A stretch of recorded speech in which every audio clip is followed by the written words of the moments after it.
The sterile air of the lawyer's office was suffocating, a stark contrast to the vibrant, paint-splattered life I once knew.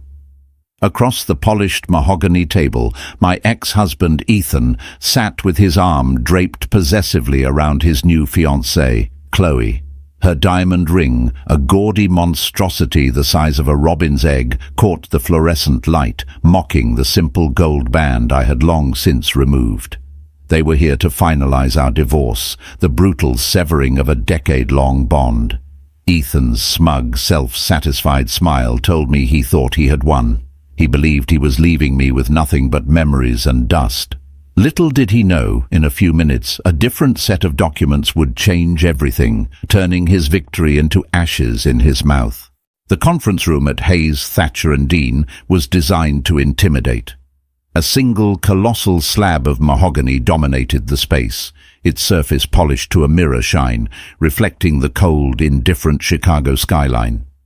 It was Ethan's world, a world of sharp suits, silent judgments, and the quiet, brutal calculus of power. I felt like a ghost haunting it, a relic from a past he was eager to bury. My name is Isabella Rossi. At 34, I felt both ancient and unnervingly adrift. For 10 years, I had been Mrs. Ethan Hayes, a role I had tried to fill with grace, warmth, and a quiet passion for the arts. Now, I was just Isabella. And I wasn't sure who that was anymore. Across the table, Ethan radiated a smug confidence that was almost suffocating. At 36, he was at the peak of his career as a ruthless investment banker, a man who saw the world as a series of assets to be acquired. He had acquired me, and now he was liquidating me. His arm was a permanent fixture around the slender shoulders of Chloe Sterling, his 25-year-old fiancée. She was a vision of modern perfection, a social media influencer whose life was a curated feed of luxury travel, designer clothes, and aspirational quotes about living your best life. Her smile was bright, her eyes were vacant, and her presence was a deliberate, calculated cruelty. "So, Isabella," Ethan began, his voice smooth and condescending, the same tone he used when explaining complex financial instruments to people he considered his intellectual inferiors. "My lawyer, Mr. Davies, has the final paperwork ready. It's all very straightforward. We've been quite generous considering the circumstances." Mr. Davies, a man with a face like a clenched fist, pushed a stack of papers across the table. My own legal aid lawyer, the harried but kind Ms. Chen, gave me a small, encouraging nod. Generous was Ethan's word for a settlement so meager it was an insult. It would barely cover 6 months' rent on the tiny apartment I had found, a world away from the sprawling penthouse we had once shared, the one now occupied by Chloe. I looked at Chloe's hand, resting delicately on Ethan's. The diamond on her finger wasn't just a ring. It was a statement. It was a declaration of my replacement, a sparkling testament to my failure. I remembered the day Ethan proposed to me. We were young, backpacking through Tuscany. He had given me a simple, elegant gold band in a sun-drenched olive grove. He had promised me a life of partnership, of shared dreams. Instead, he had given me a gilded cage. "I just want to make sure you'll be able to manage, Izzy," Ethan continued, the old nickname a poisoned dart. "It's a big, scary world out there when you don't have someone taking care of things." The implication was clear. I was the fragile artist, the dreamer who curated museum exhibits, while he, the pragmatist, conquered the world of finance. He had fostered that narrative for years, slowly, methodically eroding my confidence. He'd belittled my career, calling it a cute hobby. He'd controlled our finances with an iron grip, giving me an allowance as if I were a child. He'd isolated me from my friends, subtly suggesting they weren't ambitious enough, that they were holding me back. By the end, I had started to believe him. I had started to see myself through his eyes, small, incapable, and utterly dependent. Chloe chimed in, her voice a tinkling bell of false sincerity.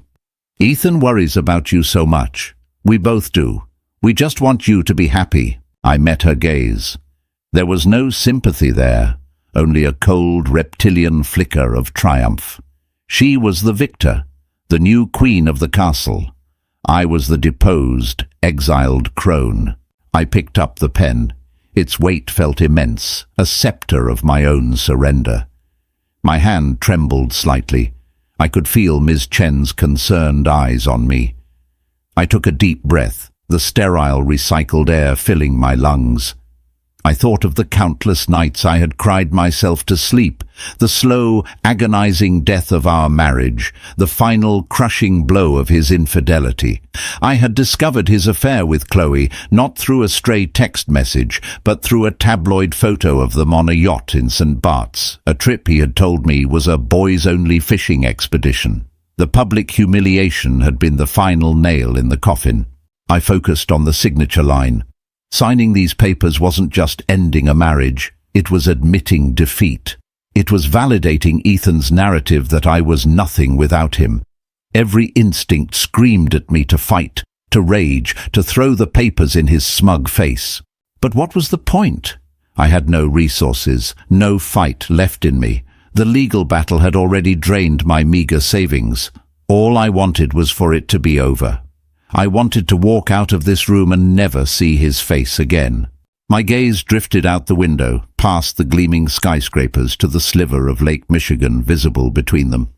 I remembered a day, years ago, when Ethan and I had stood on the shore of that lake, skipping stones. He had wrapped his arms around me from behind and whispered, "It's you and me against the world, Izzy." When had he decided it was just him against me? With a final shaky exhale, I signed my name, Isabella Rossi. No longer Hayes. The ink was a stark, black finality on the crisp white paper. I pushed the documents back across the table. "It's done." Ethan's smile widened. He had won. He squeezed Chloe's shoulder, a gesture of ownership. "Excellent. Well, Isabella, I wish you the best of luck, truly." The condescension dripped from every word. He stood up, towering over me, a monument to his own success. Chloe rose with him, a perfect accessory. They turned to leave, a golden couple walking off into their golden future, leaving me in the shadows of their shared triumph. As the heavy door clicked shut behind them, a profound silence descended on the room. It was the sound of the end of a world. I didn't feel relief, not yet. I just felt empty. A vast, echoing emptiness where a decade of my life used to be. Ms. Chen placed a gentle hand on my arm. "It's over now, Isabella," she said softly. "Now you can start again." I nodded, unable to speak. I looked down at my hands, resting on the cold, unforgiving surface of the table. They were bare. No ring, no papers, no future I could see. The victory was Ethan's. I was left with nothing, or so I thought. The walls of my new apartment were a depressing shade of beige, the color of resignation. It was a small, one-bedroom walk-up in Pilsen, a neighborhood vibrant with art and culture, but a universe away from the sterile luxury of the Gold Coast penthouse I had once called home. The faint smell of stale cigarettes and a neighbor's cooking, garlic and something unidentifiable, clung to the air. This was my new reality, a world of second-hand furniture, budget groceries, and the crushing weight of starting over from scratch. A week had passed since the divorce was finalized. A week of unpacking boxes filled with the ghosts of my past life, books Ethan had gifted me, photographs of a smiling couple who no longer existed, a single forgotten silk stocking of Chloe's I'd found tucked away in a drawer, a discovery that had sent me spiraling into a fresh wave of nausea and grief. I had thrown it away with a visceral shudder. My days were a monotonous cycle of job applications, curator positions, gallery assistant roles, even museum gift shop manager. I applied for everything, my carefully crafted resume and cover letters disappearing into the digital ether. My past experience, once a source of pride, now seemed like a relic from another person's life. The art world, like Ethan's world, was built on connections, and Ethan had made sure to methodically sever mine. I was an outsider looking in, my face pressed against the glass of a life I could no longer access.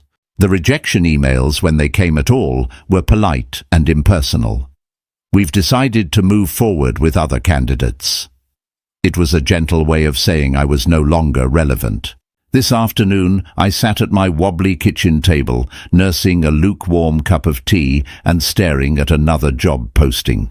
The rent was due in 2 weeks. My settlement money, after paying the first month's rent and security deposit, was dwindling at an alarming rate. Panic, cold and sharp, was a constant companion, a knot tightening in my stomach. That's when the buzzer shrieked, a jarring, ugly sound that made me jump. I wasn't expecting anyone. My few remaining friends knew to call first, tiptoeing around me as if I were a convalescent. I pressed the intercom button. "Hello?" A muffled voice crackled back. "Courier for Isabella Rossi." A courier? My mind raced. Had Ethan sent something? A final, gloating note. A box of my things he'd forgotten. My heart hammered against my ribs. I buzzed him in, my hand slick with nervous sweat. A few moments later, a young man in a crisp uniform stood at my door, holding a thick, cream-colored envelope. It felt heavy, important. The return address was embossed in elegant, severe lettering in the top left corner. Blackwood and Finch, LLP. I didn't recognize the name. It sounded old, prestigious, and expensive. My stomach plummeted. This had to be another legal bill, some unforeseen expense from the divorce that would wipe out the last of my funds. "Sign here, please," the courier said, holding out a digital scanner. My hand shook as I scrawled a jagged signature. He handed me the envelope and was gone, his footsteps echoing down the narrow hallway. I closed the door, leaning against it, the envelope clutched in my hand like a death warrant. It was made of thick, high-quality paper, the kind that whispered of immense wealth and serious business. I was terrified to open it. For hours I left it on the kitchen table, circling it like a wary animal. I cleaned the apartment, rearranged my books, did anything to avoid confronting the potential disaster it contained. Finally, as dusk painted the city in shades of grey and orange, I couldn't stand it any longer. With a deep breath, I slit it open with a kitchen knife. Inside was not a bill, but a single folded sheet of the same heavy paper. The letter was formal, the language dense with legal terminology, but a few words leaped out at me. A formal summons to attend the reading of the last will and testament of our client, Mr. Arthur Blackwood. Arthur Blackwood. The name meant nothing to me. I had never heard of him. As a named beneficiary. Beneficiary? My mind reeled. This had to be a mistake, a clerical error. There must be another Isabella Rossi in Chicago, one who knew a man named Arthur Blackwood, one who moved in circles where prestigious law firms sent out summons on cream-colored stationery. I reread the letter a dozen times. My name, my new address. It was all correct. The reading was scheduled for the day after tomorrow at 10 in the morning at their offices on Wacker Drive. A wave of suspicion washed over me. Was this some elaborate, cruel prank orchestrated by Ethan? It felt like his style, a way to dangle a false hope in front of me, only to snatch it away, just to watch me fall. He would find it hilarious. The thought made me sick. I almost threw the letter away. It was safer to assume it was a mistake, a cruel joke. To hope, to allow even a sliver of light into the suffocating darkness of my life, felt too dangerous. Hope was a luxury I could no longer afford, but something stopped me, a flicker of, what? Curiosity, defiance. What if it wasn't a mistake? What if it wasn't a prank? I had nothing left to lose. My old life was gone. My professional life was in shambles. My finances were a ticking time bomb. What was the worst that could happen? I would go to this fancy law firm, be told there was a mistake, and leave, feeling foolish for a few hours. It was a small price to pay to extinguish the tiny, treacherous spark of what if. I folded the letter and placed it back in its envelope. I would go. I would walk into the lion's den, if only to prove to myself that I could. For the first time in a long time, a feeling other than despair began to stir within me. It was a fragile, unfamiliar sensation, but it was there. A sense of intrigue, a whisper of a possibility that my story wasn't over, that the final chapter hadn't yet been written. The lobby of the building on Wacker Drive was a cathedral of corporate power. Soaring ceilings, acres of polished marble, and a hushed, reverent silence that made my worn-out boots feel embarrassingly loud. I clutched the strap of my purse, the cream-colored envelope tucked safely inside, a passport to a world I didn't belong in. My outfit, a simple black dress I'd owned for years, the nicest thing I had left, felt woefully inadequate. The offices of Blackwood and Finch occupied the entire 80th floor. When the elevator doors whispered open, I was met with an atmosphere of old-money elegance. The air smelled of leather, wood polish, and history. No bustling receptionists here.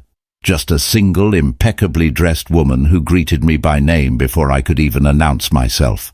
"Ms. Rossi, Mr. Finch is expecting you." She led me down a wide, carpeted hallway lined with oil paintings of stern-faced men who looked like they'd single-handedly financed empires.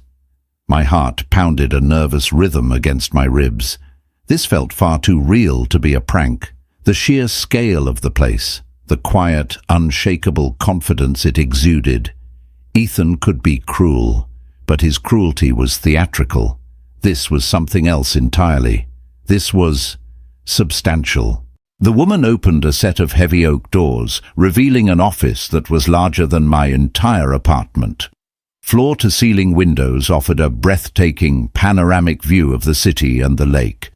A man stood with his back to me, gazing out the window. He turned as I entered, and a gentle, welcoming smile softened the lines on his face. He was in his late 60s, with a mane of thick, silver hair, kind, intelligent eyes, and a suit that was probably worth more than my car. "Ms. Rossi, Isabella, thank you for coming. I am Alistair Finch." His voice was a warm, reassuring baritone. He gestured to one of two plush leather armchairs in front of a massive, uncluttered desk. "Please, have a seat." I sat on the edge of the chair, feeling like a sparrow perched on a throne. "Mr. Finch, I think there may have been a mistake. I received your summons, but I don't know anyone by the name of Arthur Blackwood." He sat down opposite me, his expression patient, understanding. "There is no mistake, I assure you.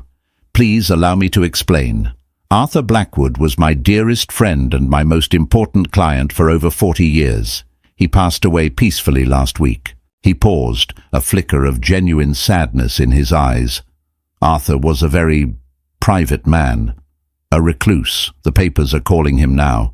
He built a vast fortune, but he never sought the limelight. His greatest regret, the one true sorrow of his life, stemmed from a choice he made when he was very young. I listened, my confusion mounting. What did any of this have to do with me? "When Arthur was just 19, Mr. Finch continued, his gaze steady on mine. "His sweetheart, a young woman he loved very much, became pregnant. They were children, really. Her family was staunchly religious, and the scandal would have ruined them. Under immense pressure, they made the heartbreaking decision to give their baby daughter up for a closed adoption." He let the words hang in the air. A story of youthful tragedy. A common one, perhaps, but I still couldn't see the connection. They went their separate ways. Arthur went on to build his empire, but he never married, never had other children. He spent the last 50 years of his life and a significant portion of his fortune searching for that lost daughter. He just wanted to know she was safe, that she'd had a good life. Alistair Finch leaned forward slightly, his voice dropping. "A few years ago he finally found her, or rather, he found her records. Her name was Sophia. She had been adopted by a loving couple. She had grown up, married a man named Marco Rossi, and had become a talented artist. The name hit me like a physical blow. Sophia and Marco Rossi, my parents. My mother, Sophia, had died of cancer when I was 12. My father, Marco, a passionate but struggling musician, had died in a car accident just after I started college. My mother, I whispered, my voice hoarse. She always wondered about her birth parents. She searched for years, but with a closed adoption back then. I know, Mr. Finch said softly. Arthur learned that too, and it broke his heart. Because by the time he found her, it was too late. Sophia had already passed away. Tears welled in my eyes, hot and sudden. Tears for my mother, for the reunion she never had, for the grandfather I never knew existed. The pieces were slotting into place, forming a picture so vast and unbelievable I could barely comprehend it. But in finding Sophia, Mr. Finch said, his kind eyes holding mine, he found you, Isabella. He explained that for the last year, Arthur had been watching me from a distance. He had hired private investigators, not to intrude, but to understand. He knew about my career, my passion for art, a passion, Mr. Finch noted, that I shared with my mother and my grandfather, who had been a prolific collector. He knew about my marriage to Ethan. He knew about the divorce, about Ethan's cruelty and financial control. He had seen my strength, my resilience, my quiet dignity in the face of it all. He didn't want to disrupt your life, to appear out of the blue and cause a shock, Mr. Finch said. He was trying to find the right way, the right time to approach you. He was ill, you see. He knew his time was short. He wrote you letters, dozens of them, that he never sent. He reached into a drawer and pulled out a single familiar-looking cream-colored envelope. It was identical to the one I had received. This one, however, was sealed and simply had Isabella written on the front in a strong, slightly shaky hand. "This is the last will and testament of Arthur Blackwood," he said, his voice now formal. He broke the seal and unfolded the document. He cleared his throat and began to read. There were bequests to charities, endowments for museums, and a generous pension for his small household staff. And then came the final staggering clause. All the remainder of my estate, including all properties real and personal, all stocks, bonds and securities, and my controlling interest in Blackwood Industries, I leave to my sole surviving heir, my beloved granddaughter, Isabella Sophia Rossi. The words seemed to echo in the vast, silent office.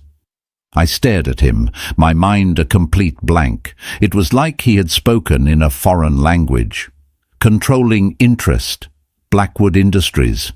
It meant nothing. Mr. Finch must have seen the incomprehension on my face.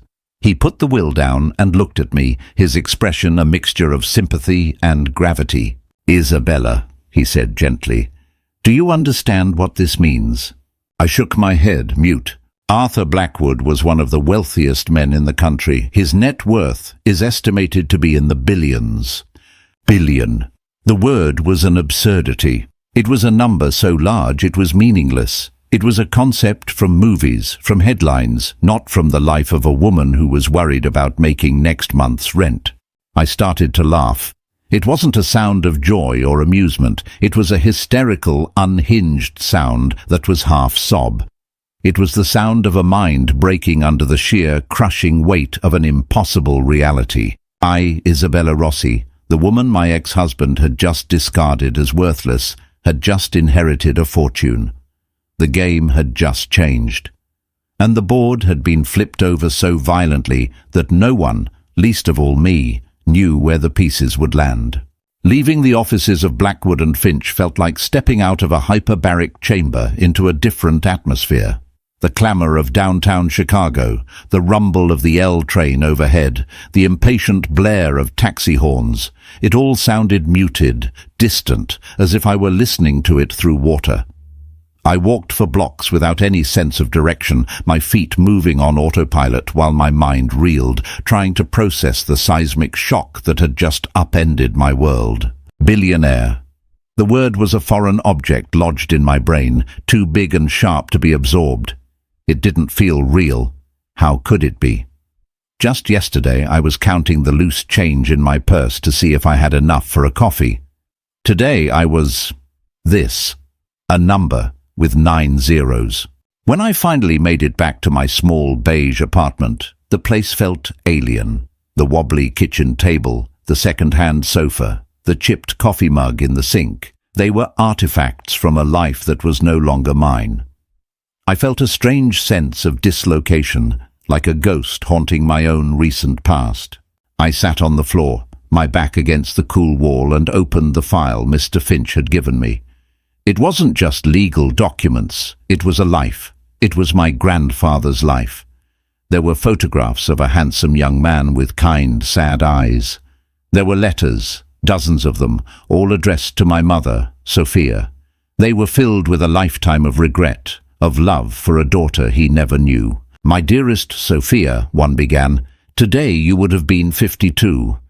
I wonder if your hair has streaks of grey.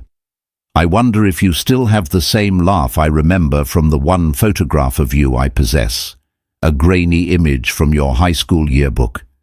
Do you paint? Are you happy?" There is not a day that goes by that I do not ask these questions to the silence. I read through the night, tears streaming down my face. I wasn't just inheriting a fortune, I was inheriting a family. I was discovering a history I never knew I had, a story of love, loss, and a deep, abiding grief. I felt an overwhelming sorrow for my mother, who had died feeling like an orphan, never knowing she was the beloved, long-lost daughter of a man who would have moved mountains for her. And I felt a profound grief for Arthur, the grandfather I would never meet, a man who had lived a life of immense wealth but profound emotional poverty, all because of one youthful, heartbreaking decision. By the time the sun rose, casting a pale grey light through my window, the shock had begun to recede, replaced by a bewildering mix of emotions, grief, anger, and a terrifying sense of responsibility. This wasn't just money. It was a legacy. And then my world exploded. Mr. Finch had warned me that the news would break eventually, but I hadn't anticipated the speed or the ferocity. A financial journalist, tipped off by a source inside the probate court, ran the story. The reclusive billionaire's secret granddaughter, an unknown art curator, inherits the Blackwood fortune. My phone, which had been silent for weeks, began to buzz and chime with a relentless, frantic energy. It was a cacophony of notifications, each one a digital intrusion into my fragile state of shock. First came the reporters, local news, national outlets, British tabloids. They were relentless, calling, texting, emailing. "Ms. Rossi, a moment of your time. Can you confirm the inheritance? How does it feel to be the Cinderella heiress?" That was the moniker they settled on, the Cinderella heiress. A fairy tale narrative that stripped away all the grief and complexity, reducing my story to a cheap, sensational headline. Then came the friends, people I hadn't heard from in years, old college roommates, former colleagues, distant cousins I'd met once at a wedding. Their messages were cloyingly sweet, full of false nostalgia and thinly veiled opportunism. "Izzy, oh my God, I just heard. We have to catch up." "Bella, darling, I was just thinking about you the other day." Financial advisors, wealth managers, and hedge fund managers materialized out of thin air, all promising to protect and grow my newfound fortune. Their emails filled my inbox, a digital swarm of sharks circling the scent of blood in the water. It was overwhelming, suffocating. My small apartment no longer felt like a sanctuary. It felt like a cage, with the entire world pressing in on me. I turned off my phone, unplugged my laptop. I drew the blinds, plunging the room into a semi-darkness, and sat in the silence, my heart hammering against my ribs. I felt a terrifying sense of vertigo. I had spent the last year feeling invisible, discarded. Now I was hyper-visible, a commodity to be analyzed, judged, and exploited. My identity was being rewritten by strangers, my personal tragedy twisted into a public spectacle. In the midst of the chaos, one thought kept rising to the surface, a cold, hard stone in the churning sea of my emotions. Ethan, what would he think when he saw the news? I could picture his face perfectly, the initial disbelief, followed by a wave of sputtering, incandescent rage. The woman he had deemed worthless, The woman he had cast aside for a younger, shinier model was now exponentially wealthier than he could ever dream of being. His carefully constructed world, where he was the victor and I was the vanquished, had been utterly demolished. The power dynamic hadn't just shifted, it had been annihilated by a nuclear blast. A part of me, a dark, vindictive part I was ashamed to acknowledge, savored the thought of his humiliation, but a larger part of me felt a cold dread. Ethan was not a man who accepted defeat gracefully. His ego was a fragile, monstrous thing. He would not let this go. I was no longer just Isabella Rossi, the struggling art curator. I was the Cinderella heiress. And I had a terrifying feeling that my story was far from over. The world was watching, and I had no idea what to do next. The only thing I knew for sure was that I was utterly, completely alone. The chaos of the outside world forced my hand. Within 48 hours, my Pilsen apartment had become untenable. Paparazzi were camped out on the sidewalk, their long-lensed cameras pointed at my windows like sniper rifles. My neighbors, initially curious, were now openly hostile about the disruption. I was a prisoner in my own home. Alistair Finch, bless his calm, paternal presence, arranged everything. A discreet security team whisked me away in the dead of night to a sprawling suite at the Peninsula Hotel, registered under a false name. It was a world of hushed corridors, impeccable service, and bulletproof windows overlooking the city. The luxury was obscene, a stark contrast to my previous life, but the anonymity it provided was a lifeline. It was a gilded cage, but for now it was a safe one. For the first few days, I did nothing but exist. I ordered room service, took long baths in the marble tub, and stared out at the city lights, feeling utterly disconnected from the world below. Alistair visited daily, bringing not just legal documents but sandwiches from his favorite deli and a quiet, steadying presence. He didn't push. He let me process, let me grieve for the family I'd just found and lost, and let me acclimate to the sheer, terrifying scale of my new reality. Blackwood Industries wasn't just a company, it was an empire. It had interests in renewable energy, biotechnology, real estate and global logistics. The portfolio was dizzying.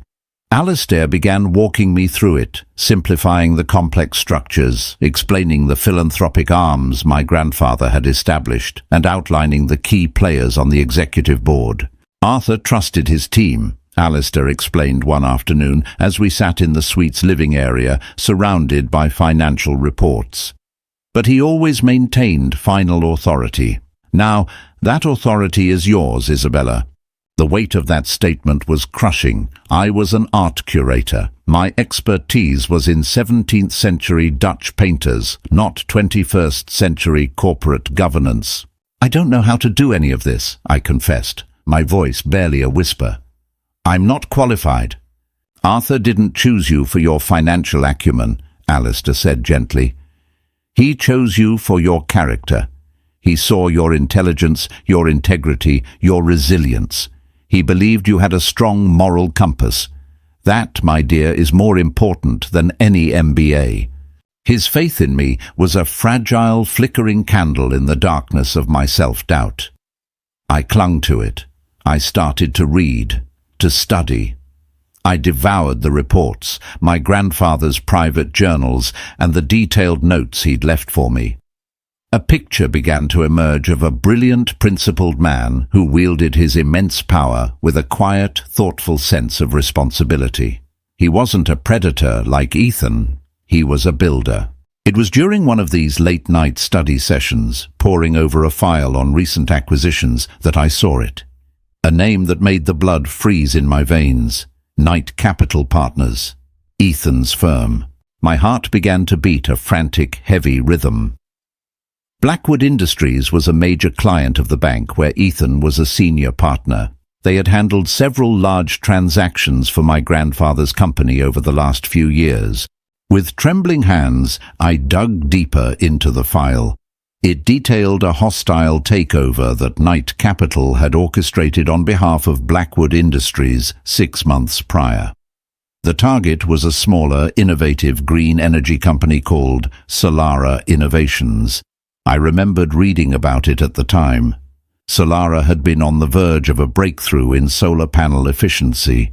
They were a darling of the environmental tech world. Then, suddenly, they were gone, swallowed whole by a larger, unseen entity. The deal had been notoriously brutal. Knight Capital, spearheaded by Ethan, had used every predatory tactic in the book, driving down stock prices, launching a smear campaign against Solara's CEO, and ultimately forcing them into a sale at a fraction of their worth. The CEO, a brilliant scientist named Dr. Aris Thorne, had been financially and professionally ruined. I had never connected it to Ethan at the time. He had been vague, mentioning only a big, aggressive deal that was making him a fortune in bonuses. Seeing it laid out in black and white, his name, his strategy, the brutal outcome, made me feel sick. This was the man I had shared a bed with. But then I found something else. Tucked into the back of the file was a separate folder containing my grandfather's private notes. His handwriting was elegant but forceful. He had been investigating the Solara deal himself. Finch. One note read, "Look into the Knight Capital acquisition of Solara. The methods are distasteful, predatory, not how we do business. Hayes's team seems to have acted with an unusual degree of autonomy. Something isn't right here." Another note was even more chilling. "Ethan Hayes, my granddaughter's husband. Is this a coincidence? I cannot afford coincidences. This man's reputation is one of unchecked ambition. I fear he has used his connection to me, however indirect, to his advantage." My grandfather had known. He had seen Ethan for exactly who he was, and he had been on the verge of doing something about it. In that moment, everything crystallized. This wasn't about revenge, not in the petty, emotional sense. I didn't want to simply hurt Ethan. That would make me no better than him.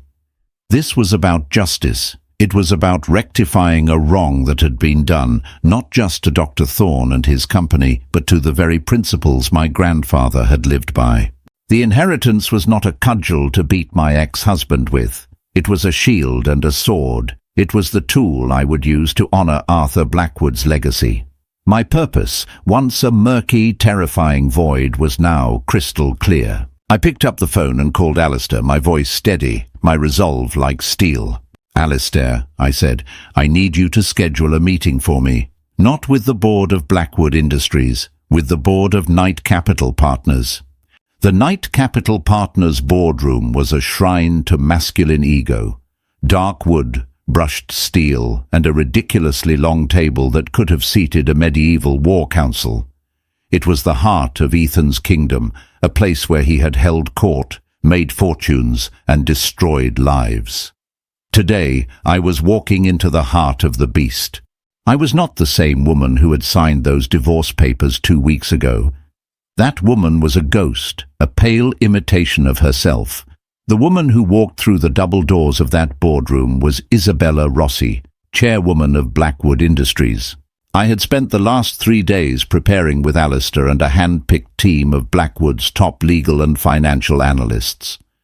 We had combed through every detail of the Solara acquisition.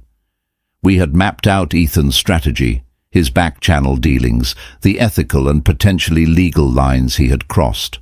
I was armed not with emotion, but with facts, figures, and an unshakable sense of purpose. My entrance caused a ripple of confusion. The board members, a collection of silver-haired, pinstriped men, were expecting a routine quarterly review. They were not expecting me. And they certainly weren't expecting to see Ethan Hayes, their golden boy, their most aggressive dealmaker, turn a ghastly shade of white. He was standing at the head of the table when I walked in, flanked by Alistair and 2 of my lawyers.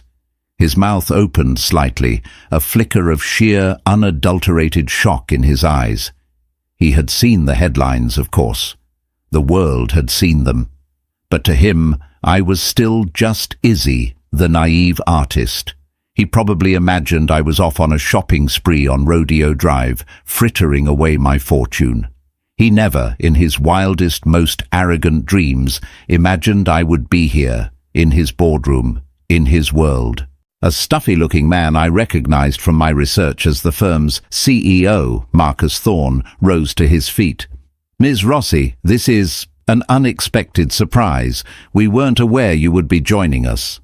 "I apologize for the intrusion, Mr. Thorne," I said, my voice calm and clear, betraying none of the adrenaline coursing through my veins.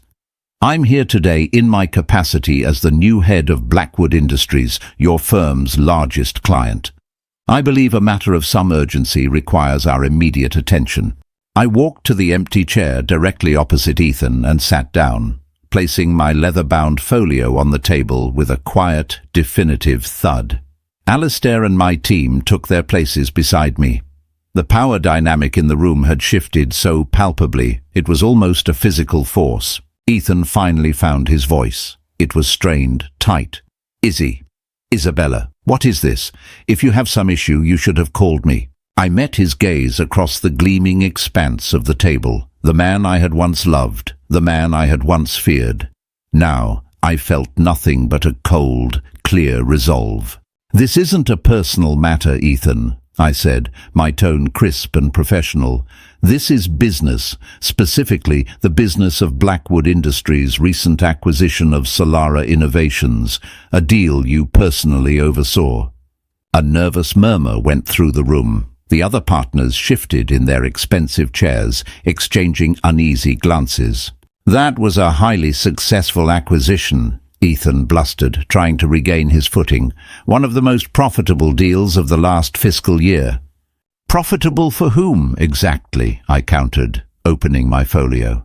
"It was certainly profitable for you, with your record-breaking bonus. It was profitable for this firm. But it was achieved through methods that Blackwood Industries finds ethically questionable and reputationally damaging." I proceeded to lay it out, point by brutal point. I used the very corporate jargon he had once wielded like a weapon to make me feel small. I spoke of due diligence, fiduciary responsibility, and brand integrity. I detailed the smear campaign against Solara's CEO, providing evidence of planted news articles and paid online trolls. I outlined how Knight Capital had leveraged its inside knowledge of Blackwood's interest to short-sell Solara's stock before the takeover was announced, a practice that bordered on market manipulation. With every sentence, the color drained further from Ethan's face. The mask of confident charm was gone, replaced by a desperate, panicked fury. He was being dismantled, piece by piece, in front of the very men whose respect he craved above all else. "Therefore," I concluded, my voice ringing with an authority I didn't know I possessed, "Blackwood Industries is officially launching a full-scale independent audit of all transactions handled by Knight Capital Partners over the past 24 months, with a specific focus on the Solara takeover. We will be freezing all current and future business with this firm until the audit is complete." Silence. A thick, stunned silence filled the room. This wasn't just a slap on the wrist, it was a declaration of war. Losing the Blackwood account would be a catastrophic blow to the firm. And then a small jarring sound broke the tension, a soft click-clack of heels on marble. The boardroom doors opened again, and Chloe Sterling glided in, a bright, oblivious smile on her face. She was carrying a shopping bag from Chanel. "Ethan, darling, sorry to interrupt," she chirped, "but I was just next door and I thought—" She trailed off, her smile faltering as she took in the scene. The grim-faced board members, my formidable legal team, and Ethan, who looked like he had just seen a ghost. Her eyes finally landed on me, sitting at the table as if I owned the place. Her perfectly made-up face registered a flicker of confusion, then dawning horror. She had walked in expecting to witness another of her fiancé's triumphs. Instead, she had stumbled upon his public execution, and for the first time she saw the cracks in the foundation of the powerful man she had attached herself to. She saw weakness, Ethan stared at her, his expression a mixture of fury and humiliation. Her presence was the final ridiculous indignity in his unraveling. I closed my folio. "We will be in touch, gentlemen." I stood up and walked out of the room, my team following in my wake. I didn't look back. I didn't need to. I could feel the wreckage I had left behind. The game had been played, and for the first time in my life, I had won. The pristine, minimalist penthouse that had once been my prison now became Ethan's. It was a showroom of a home, all white leather, chrome and glass, designed to impress, not to comfort. Now, its cold, clean lines seemed to mock him, reflecting his own unraveling. The aftermath of the boardroom confrontation was swift and brutal. The news of the Blackwood Industries audit sent shockwaves through the financial community. Knight Capital's stock took a nosedive. Ethan's partners, men who had clapped him on the back and shared cigars with him to celebrate the Solara deal, were now treating him like a leper. They were distancing themselves, protecting their own interests, preparing to offer him up as a sacrificial lamb to appease their most important client. The pressure cooker of his life was reaching a critical point, and the mask of the charming, invincible Ethan Hayes was beginning to crack and peel away. The man underneath was someone I had only seen in glimpses during our marriage, a man consumed by a terrifying, narcissistic rage. Chloe was the primary target of this newfound fury. She, who had been chosen for her decorative qualities, was now a witness to his humiliation, and he couldn't stand it. "What the hell were you thinking?" he screamed at her the night after the board meeting, his voice echoing in the cavernous, empty space of their living room. He threw his briefcase against a wall, scattering papers across the white marble floor. "Waltzing in there with your shopping bags like a brainless idiot? Did you want to make me look even more pathetic?" Chloe, who was used to being praised and pampered, flinched. Her entire life strategy had been to attach herself to a powerful man, to be the beautiful, supportive partner to a winner. She had no playbook for this. "I didn't know, Ethan," she cried, her voice thin and reedy. "How was I supposed to know she would be there? Your ex-wife, what is she even doing?" "What is she doing?" Ethan laughed, a harsh, ugly sound. "She's trying to destroy me, that's what she's doing. The pathetic little curator I picked up out of the dust, and she thinks she can destroy me." He began to pace, a caged tiger, his movements jerky and violent. "It's that old man, Finch. He's pulling the strings. She's not smart enough to have come up with this on her own. She probably can't even balance her own checkbook." But even as he said it, a sliver of doubt had clearly taken root. The woman he'd seen in that boardroom was not the woman he had divorced. That woman had been poised, articulate, and utterly in command. She had wielded his own language against him with a surgeon's precision. He had created a narrative of her weakness for so long that he had come to believe it himself. Now, that narrative had been shattered, and the cognitive dissonance was driving him mad. Over the next week, things deteriorated. The preliminary findings of the audit were leaked to the press, detailing the unethical tactics used in the Solara deal. Ethan was placed on indefinite leave from the firm. His calls to his partners went unanswered. His world, once a universe that revolved around him, was rapidly shrinking. He drank heavily, his days a blur of expensive scotch and bitter, rambling monologues. He lashed out at Chloe for the smallest things, the way she loaded the dishwasher, the sound of her typing on her phone, her very presence in the room. His charm was gone, replaced by a raw, desperate cruelty.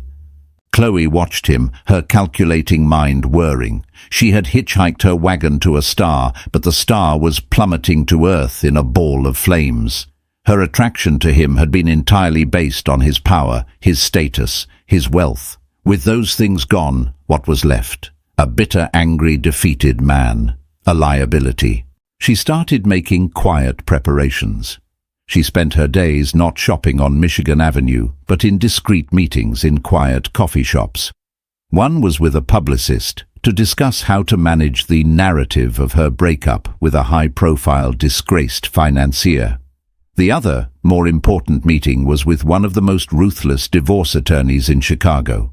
Chloe was a product of a superficial, transactional world. and she was nothing if not a pragmatist. She was preparing to cut her losses and move on.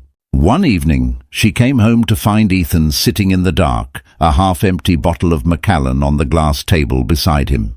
"Where have you been?" he slurred, his eyes red-rimmed. "I was out with friends," she lied smoothly. He looked at her, a strange, pathetic expression on his face. It was a desperate plea for something: reassurance, loyalty, pity. "They're going to fire me, Chloe. They're going to take everything." For a moment, a flicker of something, perhaps genuine sympathy, crossed her face. But it was quickly extinguished, replaced by a cool, hard assessment of the situation. This was her moment to pivot. "Well, Ethan," she said, her voice devoid of its usual bubbly affectation, "maybe you should have thought about that before you underestimated your ex-wife." She walked past him, her heels clicking decisively on the marble floor, and went into the bedroom, closing the door behind her. Ethan was left alone in the darkness, the words hanging in the air like a death sentence. He had lost his company, he had lost his reputation, and now he had lost his prize. He was utterly, completely alone, a king deposed in his own cold, empty castle. And the architect of his destruction was the one person in the world he had been so certain he had already defeated. While Ethan's world was imploding, I was stepping into a new one. Alistair arranged for me to visit my grandfather's estate, a place I now owned but had never seen. It wasn't a flashy, modern mansion like the one Ethan coveted. It was a historic stone manor nestled on a sprawling wooded property in Lake Forest, an hour north of the city. It was a place of quiet, understated elegance, a home that had been lived in and loved for generations. Walking through the front door was like stepping back in time. The air smelled of old books, beeswax, and a faint trace of the pipe tobacco my grandfather had smoked. The house was filled not with trendy designer furniture, but with comfortable, well-loved pieces, family photographs and art, so much art. My grandfather, it turned out, had been a collector of immense taste and passion. The walls were lined with paintings I had only ever seen in museums: a small, moody whistler, a vibrant Cassatt, a preparatory sketch by Degas. My curator's heart ached with a bittersweet joy. This was a language I understood. This was a part of him that felt instantly familiar. Alistair had given me the key to his private study. It was a sanctuary, a room lined floor to ceiling with bookshelves, a large worn leather armchair positioned by a stone fireplace. This was the heart of the man, and it was here I began to truly find him.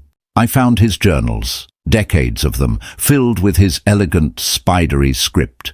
He wrote about his business deals, his travels, his thoughts on philosophy and politics. But mostly he wrote about his daughter, Sophia, my mother. He wrote about his search for her, his hopes, his fears, his profound and unending regret. I saw a young woman today who looked like her, one entry from 1985 read. She had the same dark, curly hair I remember from her baby picture. For a moment, my heart stopped. I almost called out her name. But it wasn't her. It's never her. Reading his words, I felt the chasm of my own grief widen, but it was also filled with a new, profound sense of connection. This house was not just a collection of assets, it was a repository of my family's history, my history. As the audit of Knight Capital proceeded, uncovering more and more of Ethan's reckless and unethical dealings, my perspective began to shift. My initial righteous anger was slowly being replaced by something else. Watching Ethan's life crumble from a distance was not bringing me the satisfaction I thought it would. It just felt sad, empty. Destroying him was not the answer. That was his way of thinking, his zero-sum game of winners and losers. My grandfather had been a builder, not a destroyer. I realized the true power of my inheritance wasn't as a weapon to punish Ethan, but as a tool to build something better. My redemption arc, I understood now, was not about triumphing over my ex-husband. It was about moving beyond him entirely. It was about defining my own legacy. I called a meeting with Alistair and the Blackwood legal team. I had a new plan. "I don't want to sue Knight Capital into oblivion," I announced, much to their surprise. "And I don't want to see Ethan in jail. I want to use the leverage from this audit to force a resolution." My plan was twofold. First, Knight Capital, under the threat of both a lawsuit from Blackwood and a potential SEC investigation, would be forced to fund a complete restitution package for Solara Innovations. They would provide the capital to relaunch the company, restore the original shareholders, and return its brilliant CEO, Dr. Aris Thorne, to his rightful position. They would make right what they had so brutally broken. Second, I wanted to create something new, something that would honor both my mother's memory and my own passions. I told them I was establishing the Sophia Rossi Foundation, a charitable organization dedicated to supporting emerging artists and funding arts education programs in underserved Chicago schools. It would be endowed with an initial $50 million from the Blackwood estate. It was my own dream, the one Ethan had belittled for a decade, now being realized on a scale I could never have imagined. It was a way to give back, to create beauty and opportunity, to turn the pain of the past into a promise for the future. Alistair Finch looked at me, a slow, proud smile spreading across his face. "Arthur would have been so incredibly proud of you, Isabella," he said, his voice thick with emotion. Standing in my grandfather's study, surrounded by his books, his art, and his memory, I finally felt like I was home. I was no longer just Arthur Blackwood's heir or Ethan Hayes's ex-wife. I was Isabella Rossi, and I was just beginning to discover who that woman was. She was not a victim. She was not a fairy tale princess. She was the architect of her own life, and she was finally ready to start building. The request for a meeting came through Alistair, a formal, almost pathetic plea. Ethan wanted to see me, alone. No lawyers, no pretense. I agreed, choosing a neutral location, a quiet corner table at a high-end restaurant in a hotel where neither of us had ever been. It was a place with no history, no ghosts. He arrived looking like a hollowed-out version of himself. His expensive suit hung on him. His face was gaunt, and the confident swagger was gone, replaced by a weary, defeated slump. He looked older, smaller.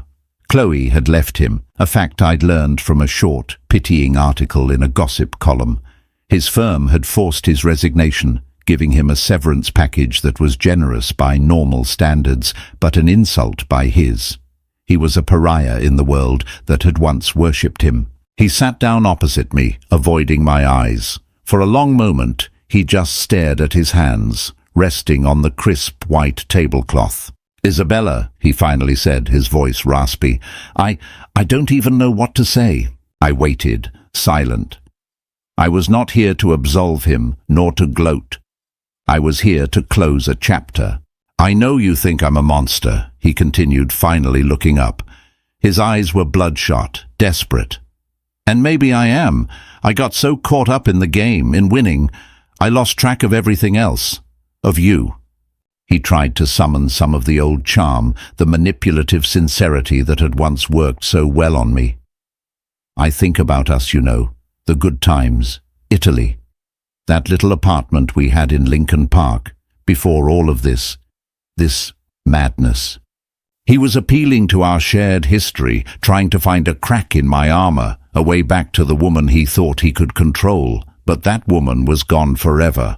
"That was a long time ago, Ethan," I said, my voice even, devoid of the anger or pain that had once consumed me. "We're not those people anymore." "But I could be again," he pleaded, leaning forward. This has been a wake-up call. You've woken me up, Izzy. Maybe this is a second chance for us. You have everything now. We could have everything." The sheer, breathtaking audacity of his suggestion almost made me laugh. He still saw me not as a person, but as an asset he had lost, and now wanted to reacquire. "No, Ethan," I said, and the finality in my voice was absolute. "There is no us. There is no second chance. You are here because you want something, so let's stop the theatrics and get to it."